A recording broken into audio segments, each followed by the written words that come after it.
C'era questa mia prima conferenza, mi fa piacere farla qui dai CIS.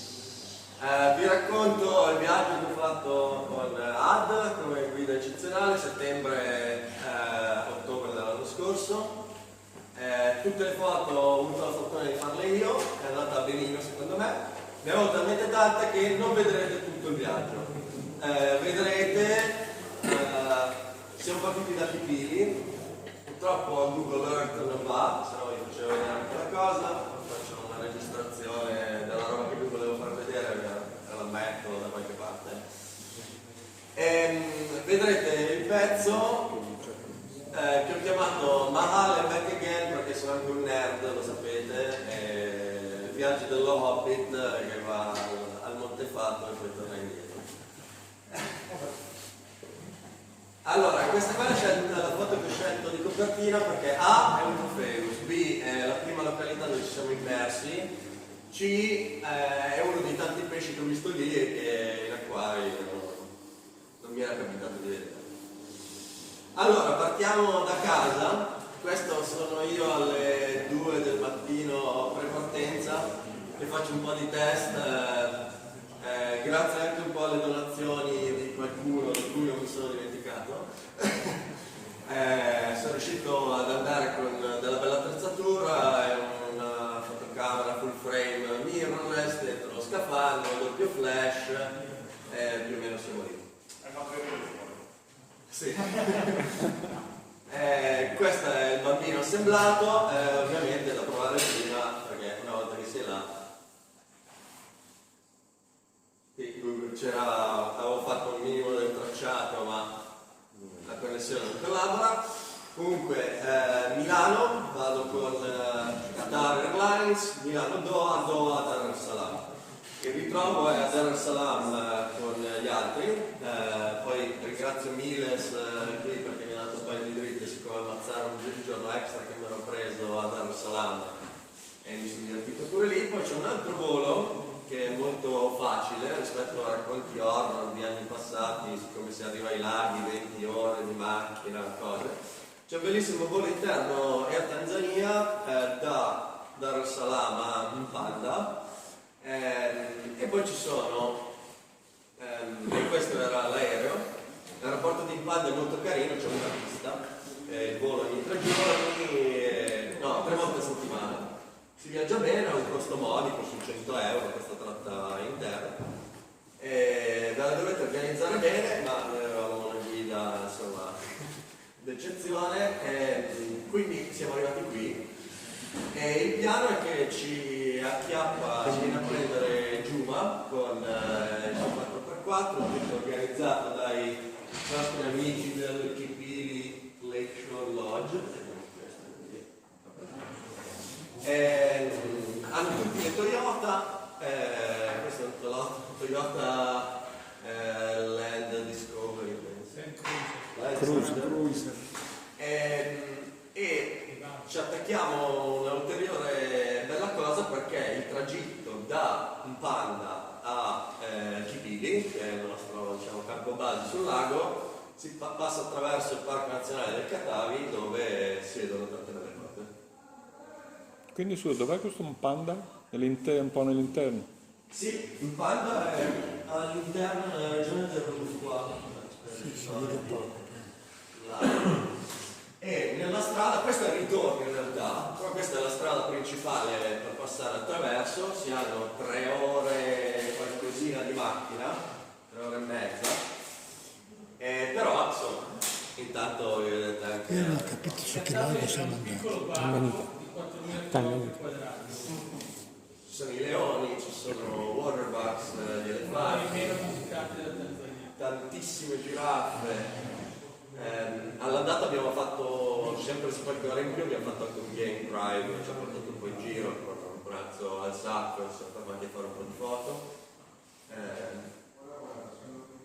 Questa è una delle hippopond che qui mi aveva avvertito. Pagare l'ingresso, vero? Sì, questa non è quella con più ippopotami, quella con più ippopotami è vicino al campo dei ranger, però insomma li vedete bene, poi ovviamente guardate a destra e a sinistra,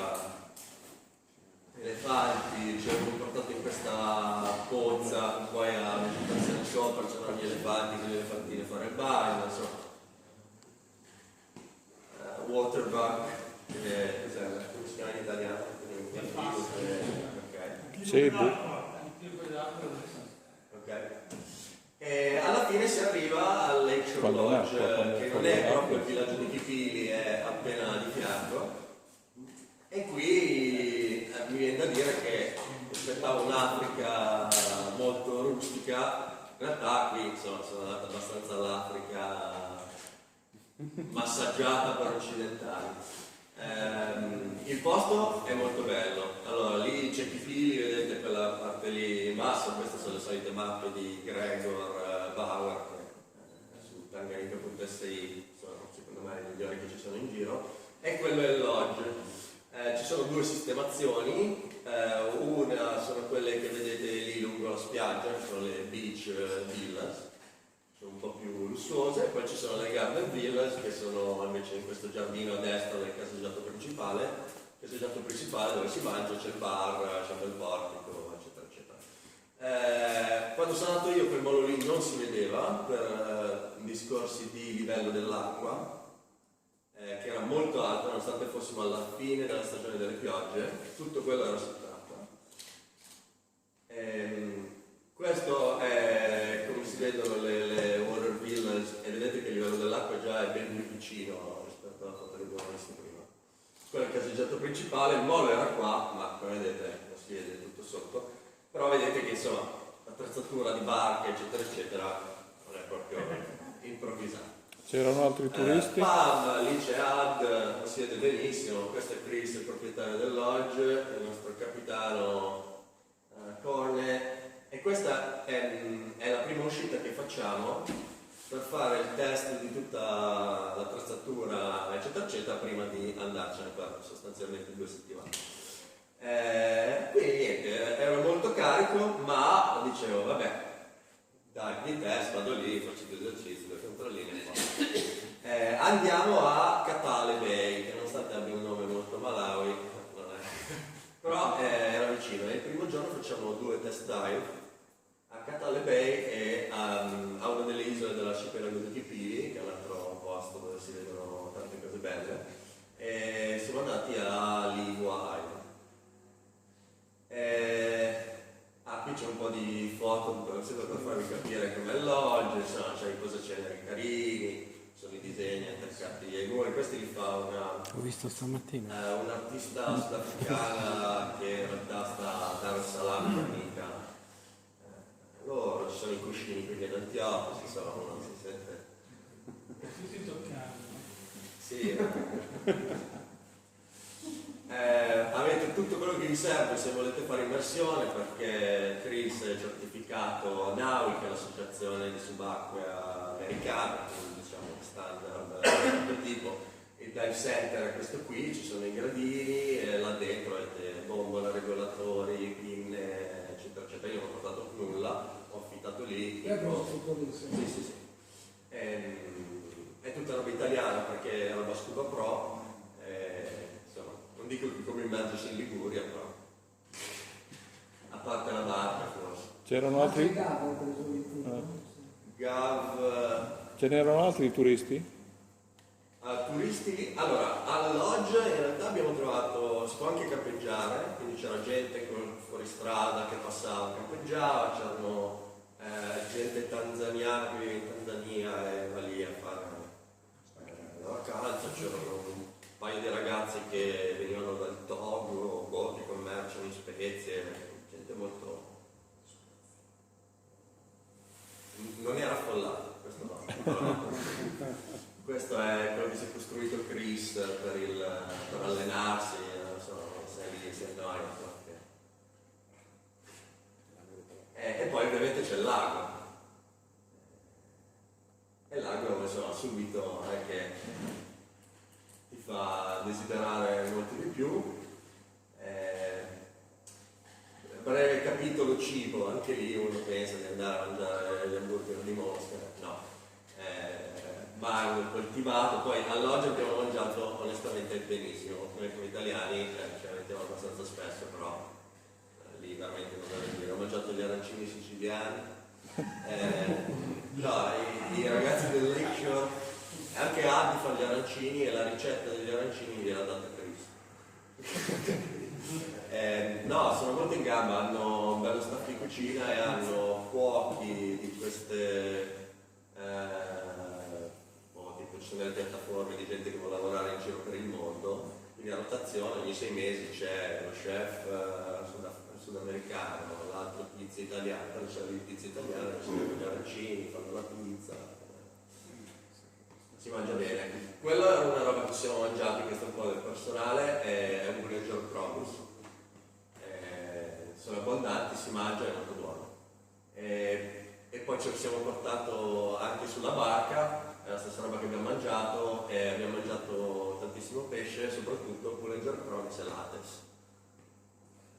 Ovviamente tutto impacchettato, perfetto, avevamo tutto sulla barca per essere autosufficienti per un tot, più una persona che era dello staff di cucina che lì, quando ci si accampava, cucinava, oppure mentre andavamo all'ora di pranzo ci preparava qualcosa.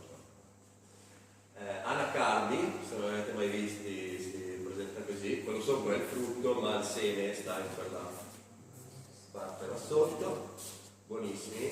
Questo è sempre Cornea, ho fatto la foto perché ero andato lì in Tanzania e ho trovato lui con la maglietta volleyball Canada. Mi ha regalata qualcuno che era andata lì prima.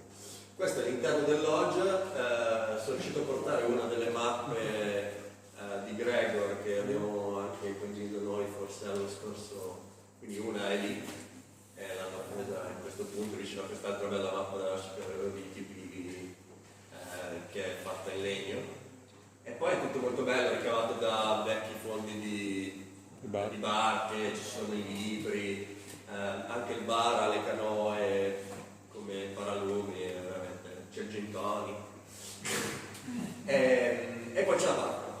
La barca per i safari sub è questa, è Lakeshore Wanderer, è una vecchia barca di locali, lo scafo era ottimo, lì costruiscono barche, poi non le vogliono più, dopo 6 mesi le vendono, è stata comprata, e poi un upgrade continuo. No, è il video che sta tirando. E qua sopra ci possono stare, what is it, max 8 divers? On the boat. Divers maybe 6. Quindi al massimo 6 che fanno immersioni, perché poi c'è tutta la baracca da portarsi dietro, però la barca porta 8-10 passeggeri. Questa è la barca traccata da qualche parte, ovviamente i locali fanno le loro cose. Qua vedete un po' come eravamo in qualche modo accampati, no? Si stendono i pani, le punte a asciugare quando eravamo fermi da qualche parte. Qui c'è Ad, però vedete che mese sei andato? fine settembre, primi di ottobre, che è la fine della stagione 7. La barca è attrezzatissima, quello là con sopra l'antropologo giallo e un frigorifero, quindi hai la birra fredda, ci sono i pannelli solari sopra per caricare telefoni, cose. Ci sono i cuscini lì per dormire, e qua di fianco a questa specie di terrazzamento che è una sorta di tavolo ci sono anche 2 lettini che ci stai sdraiando. Noi eravamo in gran lusso perché eravamo in 4, Ad sua moglie Gertrude, c'era Pam, Chin e io. Questi erano i partecipanti al viaggio, poi avevamo Chris è venuto con noi, proprietario St. Louis del Lodge. Quello che vedete lì è Gaspard Kazube, il nipote di George, che lavora lì da loro adesso. La barca di Giorgio è un po' diversa. Sì. Normalmente lui la tiene sott'acqua se non gliela ruba. Ah, ok. Poi la svuota la mattina. Per dire, Gaspar è un subacqueo strepitoso, non so, più di 3.000 immersioni, ovviamente non è brevettato. Lui lo soldano tipo quando affonda qualche barca, ha raccontato che va anche a recuperare cadaveri o robe di valore, insomma fa questi lavori qua, so, 40-50 metri, ha lavorato per il fish collecting anche. Età? Di Gaspar è difficile dare un'età a queste persone per me filosofficamente, però non è.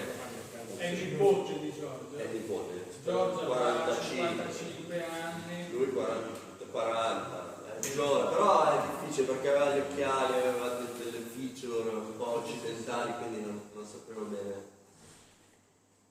questa ve la faccio sentire. Però non è tutto. Questo è come riempivamo le gondole. Cioè, se vai, l'esperienza comunque te la devi vivere, nel senso che quando hai finito di fare le immersioni, questo è come caricavamo. Quello è un compressore Tecnisub, quindi roba italiana e una benzina ovviamente. Vai, quelle sono le cinghie di scorta, quello è ingabbiato, vita come una lavatrice anni 20, motore Honda, è un compressore e finisce aria nella bombola che sta in un secchiello, perché sennò si scalda troppo, un secchiello pieno d'acqua, piena temperatura qui. Quindi se andate in tanti, preparatevi a sentire questo suono per tutto il tempo che siete sulla barca. Cioè, se no non fate immersioni. Noi eravamo fortunati, immersioni facevamo io e Ad e per Pam fa solo snorkeling e ogni tanto Chris si immergeva con noi, però non sempre, quindi riuscivamo a farlo andare quando eravamo giù dalla barca. Ti è rimasto impresso, è quello nuovo. Beh, insomma, e questo era dalle piccole cassettine del mio computerino lì, era abbastanza. Poi la barca è molto ben attrezzata, ci sono le bombole del gas per cucinare. Ho avuto l'accortezza di chiedere uno specchio perché dovevo mettere le lenti a contatto per fare le immersioni. Questo è quello che mi hanno dato. Non so, grande upgrade di quest'anno della barca, il cesso. C'è un cesso chimico che, vabbè, io sono altino, però cioè, è una sorta di tazzina per i cosi. C'è anche il vicinetto, tu con le istruzioni, adesso non so se ho messo un po' forza delle istruzioni, però pompi un po', esce l'acqua col sapone, fai che devi, poi rifai e richiudi il Ma tutto. la potevi fare direttamente in acqua. Sì, la pipì sì, infatti l'abbiamo fatta Anche spesso. adesso, tanto sempre lì finito. Non so, però c'è una certa tecnica perché. Cioè tu sai prima se Sicuramente un novellino. Vabbè, ci sono anche delle cose rustiche belle al di là del. Ma sai che cos'è? Che poi dopo rischi comunque quando immergi vedere i Con tutti i Ma costi. uguale, perché tu no, ma dopo li fotografi. Tutti gli altri invece che vivono sulle rive. Io ho fatto anche un pezzettino a piedi, una volta che eravamo all'Oc sono arrivato al villaggio di Kipili, quello dei locali, e questo è l'edificio più bello che c'è, infatti è il Lake Tanganyika Environmental and Conservational and Tourism Information Center, con i numeri di telefono, cioè quello lì. Sembra molto Dall'altra parte bello, scritto banca, dalla foto. farmacia. Il resto era meno bello. Però ovviamente sì, La maglietta è la stessa. certo. Ma Questa è la maglietta della seconda squadra del Dar es Salaam, lo Yanga, i Young Boys, acquistata la bellezza di $6 al centro commerciale della città. Nota di colore, avevano montato la bandiera sulla barca al contrario, e abbiamo detto no. C'era giallo al posto. Poi ci sono le barche dei locali, quelli sono sacchi di mais cuciti uno all'altro con un aglio che fa le vele. E poi c'è anche il rustico, no? Questi sono gli scuri, sono petrocromis e quegli altri sono lattes. Questi erano dei pescatori che abbiamo incrociato sulla spiaggia, però erano pescatori congolesi che attraversavano.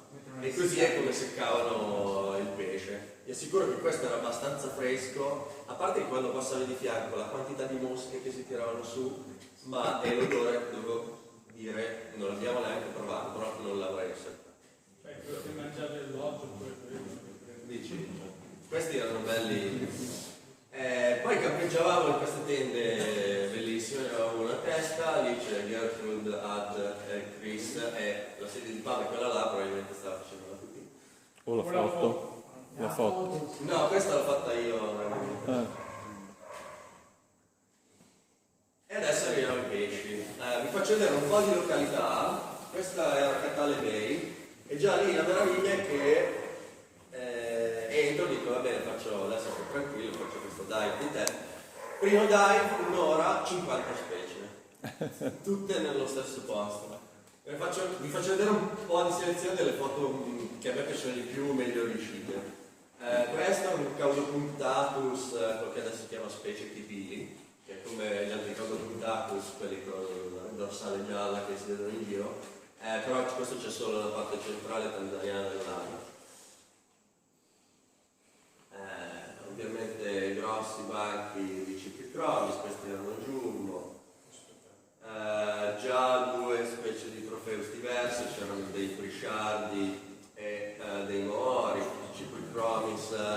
questi sono i leptosoma, nonostante la macchietta gialla non sono tinta, c'è spazio, coda blu, coda gialla, oftalmotilapia nasuta, questa è scura, però questo era un maschio molto colorato che nella nasuta perde più giallo, diventa più scuro, almeno in queste località così. Trofeus mori, i giovani, anche questi insomma, molto poco valutati, oftalmotilapia boobs, che è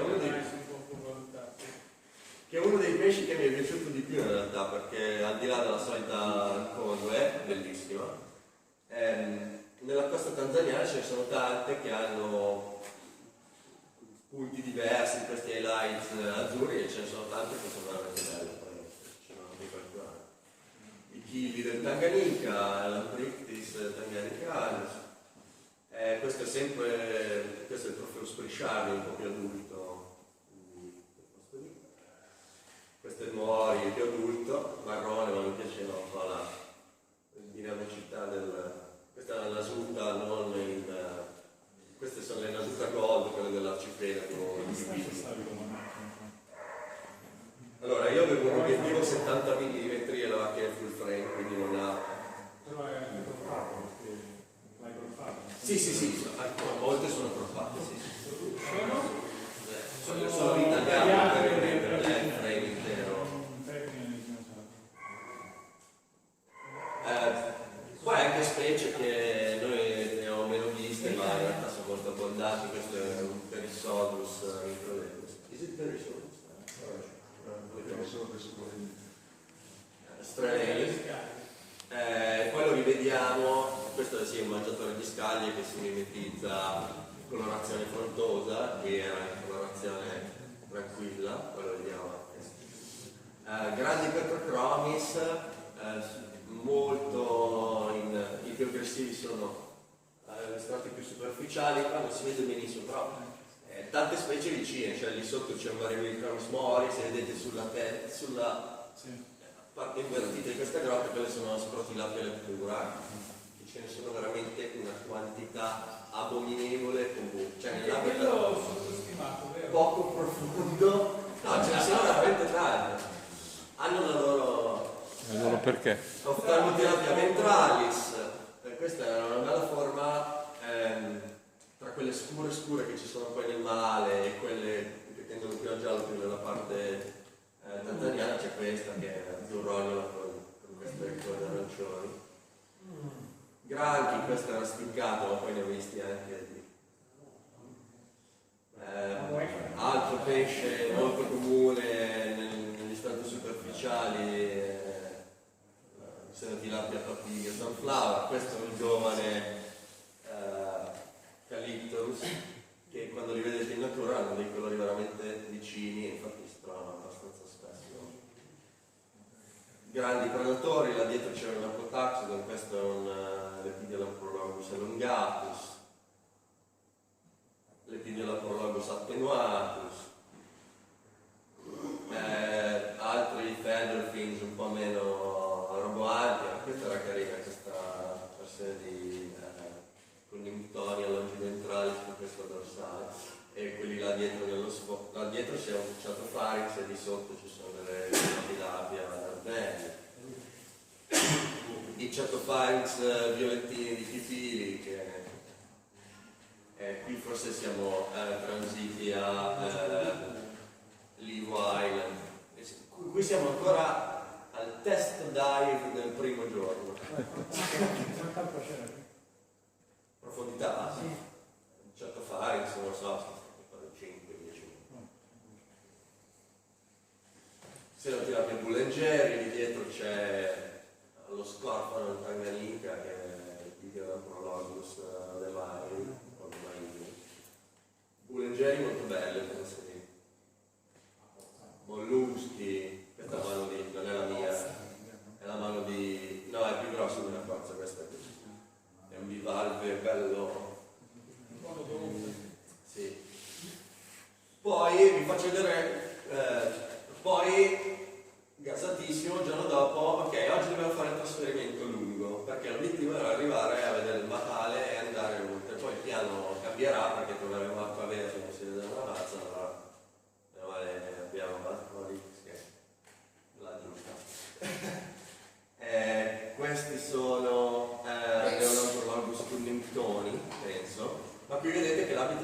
completamente diverso. Dopo che ci siamo sparati 9 ore e mezza di continuo sulla barca, la barca è molto bella, ma va pianino quella lì, cioè nonostante abbiamo 200 cavalli Honda dietro o Yamaha, non mi ricordo. Qui è il dive che facciamo a Mkangazi, che è un posto invece sabbioso, dove capiamo già che l'acqua faceva un po' schifo. Qua siamo partiti al mattino molto presto, perché poi avevamo tanta barca e volevamo arrivare a fare il camp qua e fare l'immersione. Guardate che qua aveva piovuto tipo la settimana prima, quindi probabilmente ha portato nutrienti dentro e le alghe sono un po' esplose. Ricordate che qua a Mkangazi siamo andati perché Aldo ci aveva detto che si potevano vedere forse dei nidi di Limnochromis nella sabbia scavati. Qui c'era verde e così è la visibilità alle 2 del pomeriggio, cioè era completamente nero, perché poi quando scendevi sotto le alghe l'acqua tornava chiara, però era un'immersione notturna sull'acqua, cioè torce accese. Infatti Aldo mi ha detto sì, scendiamo, poi giù, lui si butta in acqua, io stavo finendo di vestirmi. Il tempo che lui è arrivato giù sono sceso io, non l'ho più visto. L'ho ribeccato dopo so, 20 minuti di immersione, perché ho visto un puntino luminoso là, e ho cominciato a seguire, erano le sue luci accese, allora poi siamo anche ritrovati. Qui era un habitat bello, ci sono comunque spugne, granchi vivi, molto lunare, c'è tanto detrito, questa cosa mi ha un po' sorpreso, però lì è un posto un po' particolare. Xenotilapia flavipillis, quella con la dorsale rossa, qua non siamo a Chechese, ma siamo vicino. A Chechese dovevamo fermarci, ma abbiamo deciso di tirare dritto appunto perché la visibilità era abbastanza pessima.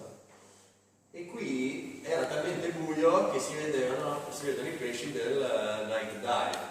Questo qua sono Microdontochromis temidentatus, quelli in Cuba, e mi hanno spiegato una cosa carina, che questi sono biparentali e hanno fatto degli studi in cui cioè la prole della coppia geneticamente è della coppia, e questa cosa è un po' sorprendente perché stanno in questi gruppi giganteschi, migliaia di esemplari, non si capisce come diavolo fa.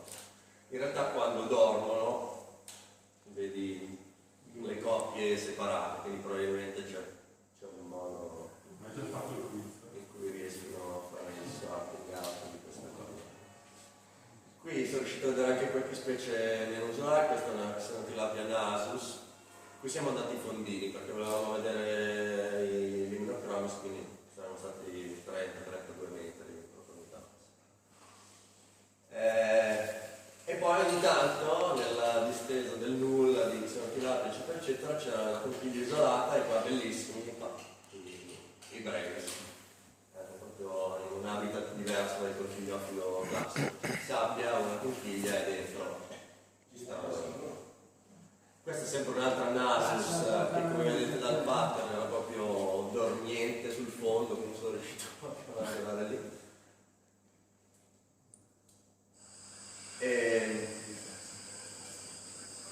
E poi dopo tappa e pernottamento in tenda a Mkangazi, tiriamo dritti fino al base camp del Mahale. Come vado a tempo? Giusto, sì. Quanto sono? Quando mi vedi a Questo è il jetty, cioè il molo dove trattano le barche per il campo base del parco del Mahale, perché poi volevamo andare anche a vedere gli scimpanzé, quindi facciamo 2 giorni qui. Scusa, lì il jetty non è collegato alla sua... Sì, appunto, questa è l'altra testimonianza del livello dell'acqua che c'era. Cioè qua di solito attaccano le barche e poi c'è la passerella fino alla spiaggia. Qua l'acqua sta a un livello tale che... Ok, ma quest'acqua che sta a un livello tale, quindi un discorso pioggia o un discorso mareale che diciamo influisce? Non c'è marea là dentro, era un anno in cui c'era acqua alta perché ha preso tanto nella stagione delle piogge, la stagione secca non ha fatto il tempo evaporare sufficiente. Processo di marea, No, cioè il bacino attualmente c'è la marea, devi avere una controparte dove c'è la marea alta, però è la marea bassa dall'altra parte. se hanno un'estensione, che è un piccolo mare.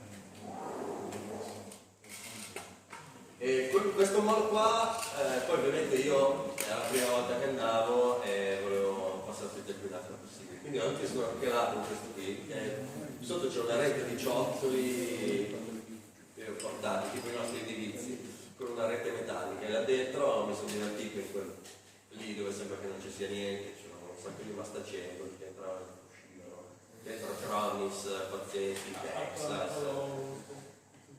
No, ho dato proprio di scuola lì visti. E qua, Neanche il fasciato. qui in particolare no, facciamo questa tanto. Qua di fianco è Enantiochus Land, cioè tu cammini dentro, arrivi qua e c'hai i nidi con degli Enantiochus grossi così e le femmine che viaggiano. Purtroppo qua avevo fatto solo snorkeling aspettandomi pochi, quindi non penso di aver fatto di più. Un po' mi è dispiaciuto perché quando sono rimasto da qua sono andato anche al largo e sono andato giù dove ricominciavano un po' di sassi e lì c'erano dei leleupi così gialli. Ho detto no sì, sono contento, questi leleupi gialli, ho detto ma come lì non dovrebbero esserci perché i leleupi gialli ce ne sono solo dopo. Poi ci ho provato a tornarci e ho detto domani mattina ci vado perché qua era quasi il tramonto, quindi poi non avrei più visto niente. Domani mattina ci vado e poi non ci sono andato perché poi vedete come era largo il mattino. Quindi non rimandare a domani quello che puoi fare oggi. Abbiamo fatto il giro del scimpanzé, altra esperienza pazzesca. Questa è la nostra guida Peter con questo rassicurante macete. Quello è un giant mulberry che gli inglesi chiamano mulberry la mora di gelso, la mora finta. E quella ha un po' quella cosa lì e gli scimpanzé se la mangiano. La foresta è bellissima, questa è Adler che è costretto a passare sotto e lì ci sono montagne, ci sono anche degli habitat interessanti tipo con questi